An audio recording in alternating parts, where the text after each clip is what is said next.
Well, hey, welcome to the Daily Brew. Today we're talking about the 4th of July weekend that is approaching next weekend.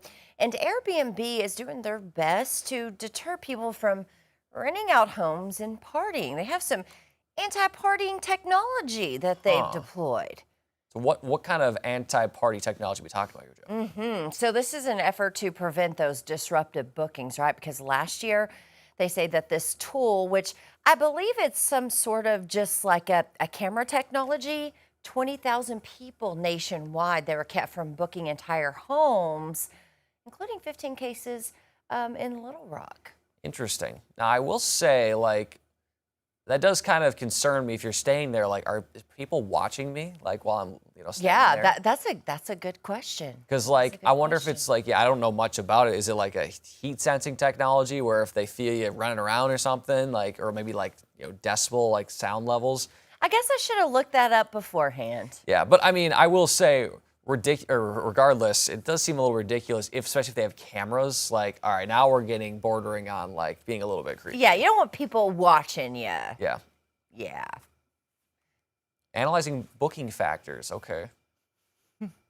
Okay, so basically what they're saying, so it's deterring them beforehand. I see. Okay. Sort of kind of, I guess, technology that kind of looks at your patterns and maybe who you are, how old you are, where you've booked to determine, well, maybe we shouldn't rent to this person because they might throw a party. Okay, I see.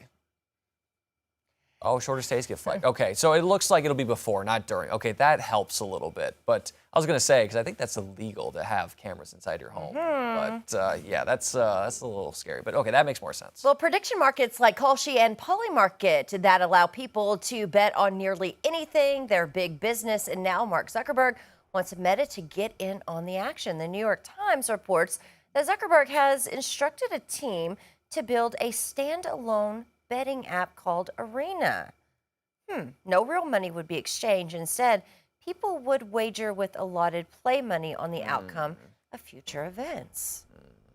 What? It may start as that way, Joe, but it's Think almost it'll like change and grow? well, I mean, it could maybe be well, you could eventually play with money. I don't know. That's kind of a slippery slope. Those apps can be very dangerous, and I think Minnesota has banned those apps because you can bet on just about anything. You could probably bet on Taylor Swift and Travis Kelce, the number of people that'll be at the wedding, definitely. over under 200. You can even bet on the high temperature in New York City. It's crazy. So it's gotten a little bit out of hand, and I hate to use this term, but it seems almost like a gateway drug, so to speak. You play this, you're oh, well, this is just fake money, and then it's well, I do pretty good. All right, now let me play with my real money. But then also on the other flip side, maybe, someone who, so you don't spend a lot of money, maybe you just kind of get the itch out of the way.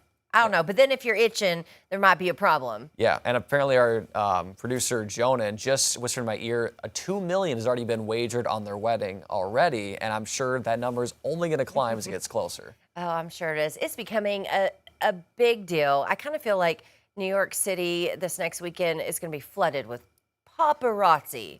I would honestly give them so much props if this was all a ploy and they ended up just doing it on a remote island or something, and they just juked everybody That out. would be fantastic. That's what I'm hoping for, but if they do it, I mean, I get it. I would love everything about that.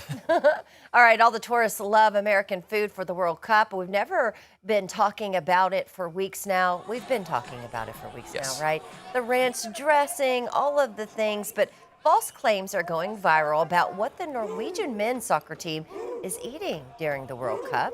There's some posts claiming that the team brought their own food to the U.S. because they don't trust American quality food. But here's the deal. Fact checkers from the AP say that it's false. The team did bring some food from Norway, but say it was to maintain diet consistency and, provide that familiarity in their bodies during competition. Well, I think that's key. I mean, I would imagine a lot of countries are doing that because if all of a sudden you start eating foods that, I mean, we kind of know that in the United States and Europe, the diet guidelines are different. So that might mess with your stomach. And obviously you need to be on the pitch for, 90 plus minutes at times. You got to have a good diet. Otherwise, that could really affect your play.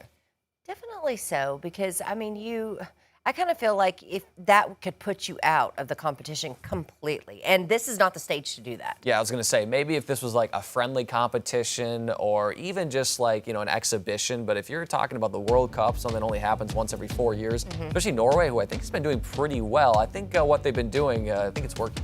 It's working. All right, it is 7:23. We have more 5 News This Morning coming up in just a few minutes.